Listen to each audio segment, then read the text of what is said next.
Hello everyone, this is Sean and this is part 2 of the toy room tour in my new apartment. Not much furniture has arrived, but there is one shelf. Well, a couple shelves that I brought. So I'll take you counterclockwise again. So first there is the closet. Now as you can see, I've arranged Hot Wheels and some figures in the closet. Boba Fett, Lando Calrissian, the Star Trek original 6 movies, the 50-year Hot Wheels that came out, and my Lord of the Rings DVD extended edition set autographed by Elijah Wood. Now, you can't see them all at once, but that's why I'll have pictures, but you can see how I hang my carded Hot Wheels on the hangers. So they take up as little space as possible, but they can still be well displayed. So you can see, from Star Trek to Star Wars to Marvel to Masters of the Universe, Fast and Furious, Hot Wheels car culture, and of course, if you look here, the ultimate chase car that came out in 2018 when Hot Wheels turned 50, more rare even than the Super Treasure Hunt, apparently.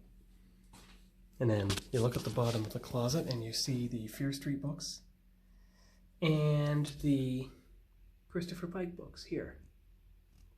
And then you will see my Masters of the Universe Revelation figures. You have He-Man, you have Skelegod, and you have Scareglow. And then you have the Masters of the Universe artwork that I got on 80s Toy Con. You have Castle Grayskull, of course. You've seen that before with the Mega Constructs sets and shelf behind it. There's the Motu Minis and the Mega Construct set that I assembled. So now we'll get to what is new in the room. So you have my Masters of the Universe lunchbox that I used in the mid-80s. You have another piece of commissioned artwork from the same artist that I bought at 80s Toy Con. And then have to get back to the other side of the room to see that. Oh, I'll get as far back as I can. There you go. My Masters of the Universe vintage toy shelf. It's a bit rearranged from how it was before, except on the top, of course, because you have all the figures that I bought at 80s Toy Con. All along the front. And then below, it's just strictly the vehicle shelf, as you can see there.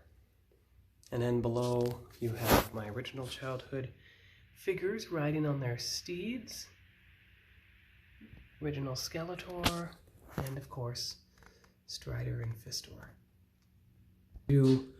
Starting tomorrow is I'm going to bring over my Masters of the Universe Origins, to go with Grayskull. But I'll try to buy a shelf that I can fit right under the window here. Right along there. So it dovetails in nicely with the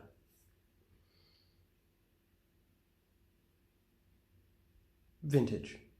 Or I might put it against this wall and put all the stuff that's on the floor at present on that shelf. But that'll be something that I'll try tomorrow once I box up the Motu Origins figures and bring them. They're all carded, they're all in their boxes. I just need a few big boxes and bins to bring them over here. And the other side of the room, well, you see my Star Trek Micro Machines from the mid-90s on their stands, plus the 3-ship set that came with the Star Trek Beyond DVD. And a couple of a warbird and a Klingon bird of prey that actually came in cereal boxes in the mid-90s. So I saved them. And of course, the 3 figures, Spock's 2009 Captain Picard from First Contact with his bag of accessories, and Sarek, Master Sarek. And then you have the other 2 shelves. So the first one is pretty well 80s and 90s. You have a few Hot Wheels vehicles. The 2 Robocops guard the G.I. Joe figure from the Star Destroyer, the TIE Fighter, and the AT-ST. And then you have the various Star Trek figures under here. Gotta move Kirk a bit.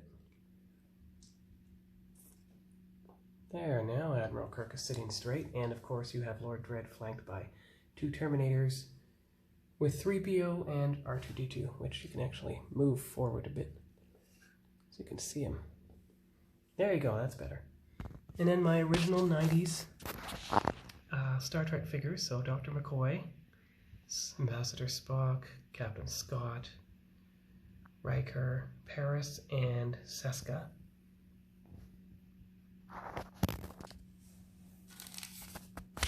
If you look on the bottom shelf, you'll see the accessories that match the figure. So McCoy's accessories, Spock's, Scotty's, Riker's, Paris's, and Seska's.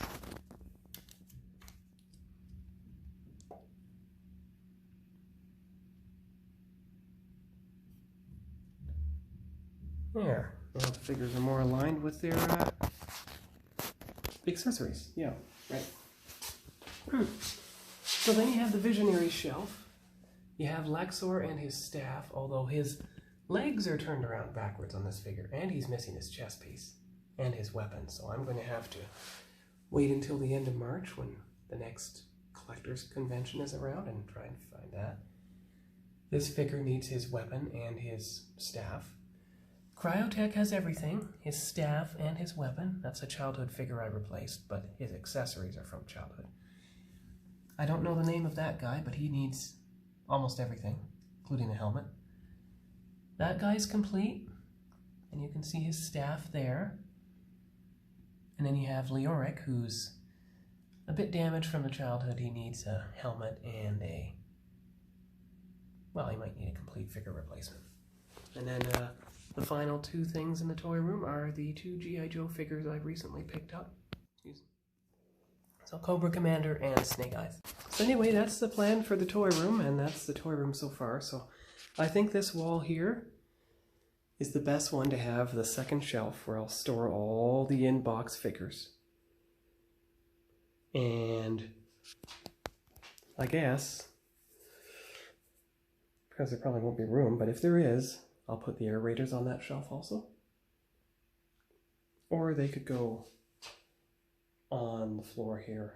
Because once I have some shelving units to bring, then I'll be able to display everything properly. But in the meantime, everything's around the perimeter of the room, and you can still see how much room there is in this room. And of course, I'm going to store my deck furniture in this spare room also. So I could always put some of the figures to display on there. But anyway, that's all for now. And I'll come back hopefully tomorrow with part 3 of the toy room tour, showing my entire Motu Origins collection. So anyway, talk to y'all later and have a good day. Bye-bye. I'm back. This is an addendum to my toy room tour. You see, every time I have carded figures with a hook, or carded Hot Wheels with a hook, I hang them on hangers like this. And you can see the rest of those hangers here. So at this time, I have way more hangers than I have figures to put on them. But that's okay. And I had to switch into this closet for the overflow, because as you'll see, I have the Beatles Hot Wheels here with the Charlie Brown Hot Wheels behind them. And of course, shift it over a bit. Actually, I should bring it more to the center, shouldn't I? The Capcom Hot Wheels, and behind it, Hot Wheels Car Culture. So just a variety of. So that's, and of course, you've already seen the rest of the model building room. I had to move some stuff around just so I could open the closet door safely. But right now, everything in the model building room is all along the one wall. I have to brace the 537 Enterprise A's saucer against the stand, or the weight of the nacelles will make it tip backwards. So it is proof that I did move the stand hole forward enough, maybe a little too much.